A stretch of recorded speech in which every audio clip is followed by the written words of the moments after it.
Ang tulong natin ay nasa pangalan ng Panginoon. Siya ang lumikha ng langit at lupa. Ating ipahayag ang ating mga kasalanan sa Diyos. Ang ating Diyos ay Diyos na mahabagin at mapagpatawad.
Mapalad ang tao na pinatawad na yaong kasalanan at nalimot na rin ang kanyang nagawang mga pagsalangsang.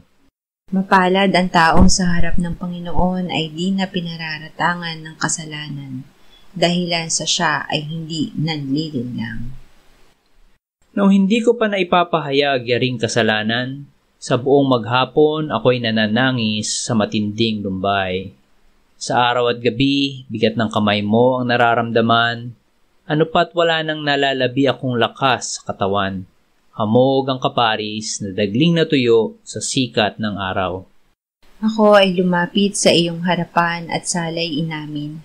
Ang aking nagawang mga pagsalansang di ko inilihim. Pinagpasyahan ko ang lahat ng ito sa iyo'y idaing at aking natamo ang iyong patawad sa sala kong angkin.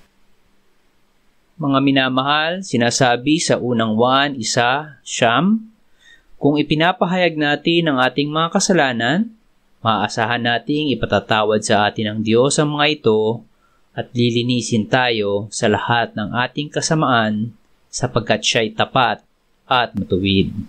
Salamat sa iyo, O Diyos. Pinatunayan mo ang iyong pag-ibig sa amin nang si Kristo ay mamatay para sa amin noong kami mga makasalanan pa. Ngayon ay buksan mo ang aming mga labi at kami ay magpupuri sa iyo.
Isayas 54-10.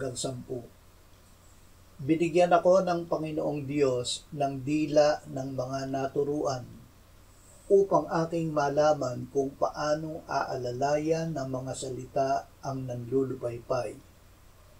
Siya'y nagigising tuwing umaga, ginigising niya ang aking pandinig upang makinig na gaya ng mga naturuan. Binuksan ng Panginoong Diyos ang aking pandinig at ako'y hindi naging mapaghimagsik o tumalikod-ban. Iniharap ko ang aking likod sa mga tagahampas at ang aking mga pisngi sa mga bubunot ng balbas. Hindi ko ikinubli ang aking mukha sa kahihiyan at sa paglura, sapagkat tinulungan ako ng Panginoong Diyos, kaya't hindi ako napahiya. Kaya't inilagay ko ang aking mukha na parang batong kiskisan at alam ko na hindi ako mapapahiya. Salita ng Diyos para sa nanlulupaypay. Ang mundo, ang laman at ang diablo ay gumagawa upang tayo ay manlupaypay. Ang Panginoong Hesus ay naparito upang wasakin ang gawa ng kaaway. Siya ay binigyan ng Ama araw-araw ng kanyang salita na may kapangyarihang umalalay sa nanlulupaypay. Kaya't ang salitang sinabi niya ay ang salita ng Ama. Ako'y hindi nagsasalita mula sa aking sarili, kundi ang Ama na nagsugo sa akin ang nagbigay sa akin ng utos kung ano ang dapat kong sabihin at kung ano ang dapat kong bigkasin. Nalalaman ko na ang kanyang utos ay buhay na walang hanggan, kaya't ang mga bagay na sinasabi ko ay aking sinasabi ayon sa sinabi ng Ama. Awit 116, 1-4. Minamahal ko ang Panginoon sapagkat kanyang dininig ang aking tinig at aking mga hiling.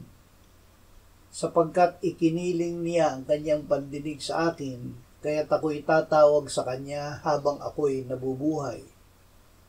Ang bitag ng kamatayan ay pumalibot sa akin. Ang mga hapdi ng Sheol ay nagsihawak sa akin. Ako'y nagdanas ng pagkabahala at pagkadalamhati. Nang magkagayoy sa pangalan ng Panginoon ay tumawag ako. O Panginoon, isinasamo ko sa iyo, iligtas mo ang buhay ko. Salita ng Ama at panalangin. Nagawa ng Panginoong Hesus na sumunod sa Ama hanggang kamatayan sa krus, dahil tanging sa Ama siya umasa at nagtiwala. Sa mga araw ng kanyang buhay dito sa mundo, siya ay naghandog ng mga panalangin at mga pakiusap na may malakas na pagtangis at pagluha, sa may kapangyarihang magligtas sa kanya mula sa kamatayan, at siya'y pinakinggan dahil sa kanyang magalang na pagpapasakop. Bagamat siya'y isang anak, siya'y natuto ng pagsunod sa pamamagitan ng mga bagay na kanyang tiniis, at nang maging sakdal, siya ang naging pinagmulan ng walang hanggang kaligtasan ng lahat ng mga sumusunod sa kanya.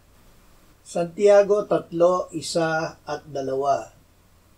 Mga kapatid ko, huwag maging guro ang marami sa inyo, yamang nalalaman nating hahatulan tayo ng mas mahigpit.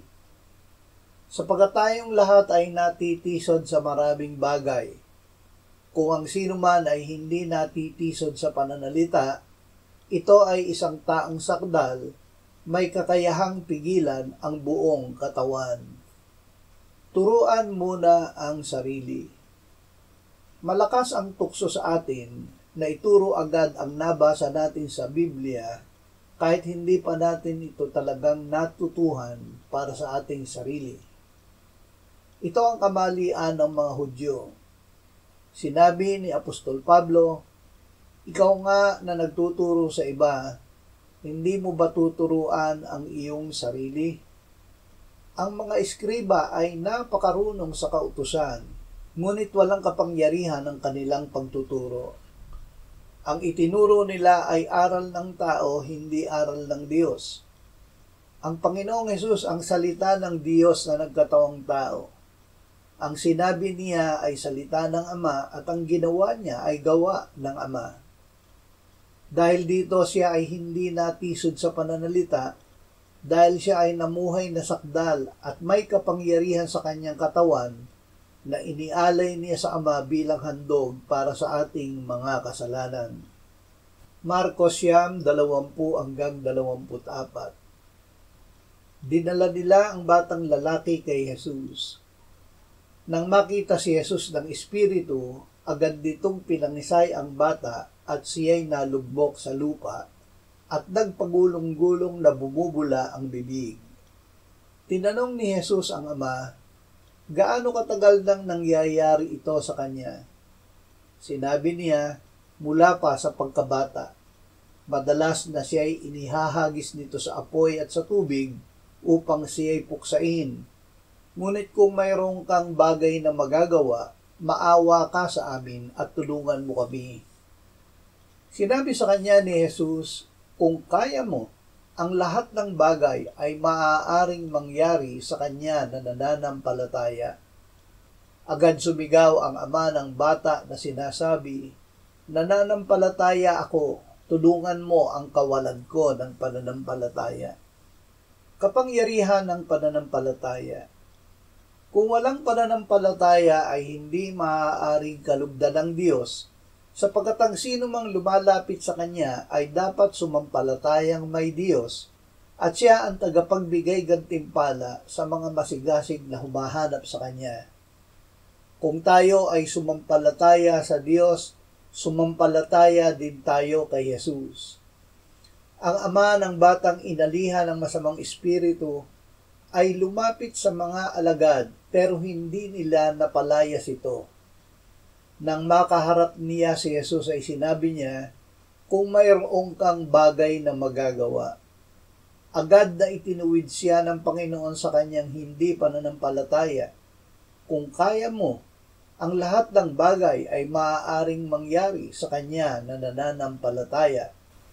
Solusyon sa hindi pananampalataya. Tinanggap ng ama ng bata ang pagtutuwid ni Jesus. Sinabi niya, nananampalataya ako, tulungan mo ang kawalan ko ng pananampalataya. Nasabi niya ito dahil ang salita ni Jesus, ang lahat ng bagay ay maaaring mangyari sa kanya na nananampalataya, ay lumikha ng pananampalataya sa kanya. Ngunit ito ay alam niya na maliit pa, kaya't hiniling niya kay Jesus, tulungan mo ang kawalan ko ng pananampalataya.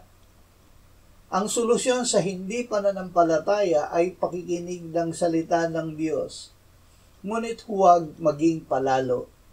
Ipanalangin din na ibigay sa iyo ng Diyos ang kailangan mong pananampalataya. Ang bawat isa ay binibigyan ng Diyos ng pananampalataya.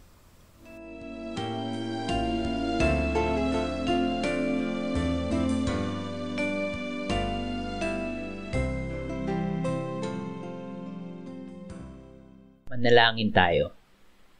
Panginoong Hesus, sinabi mo, malibang kainin ninyo ang laman ng anak ng tao at inumin ang kanyang dugo, kayo ay walang buhay sa inyo.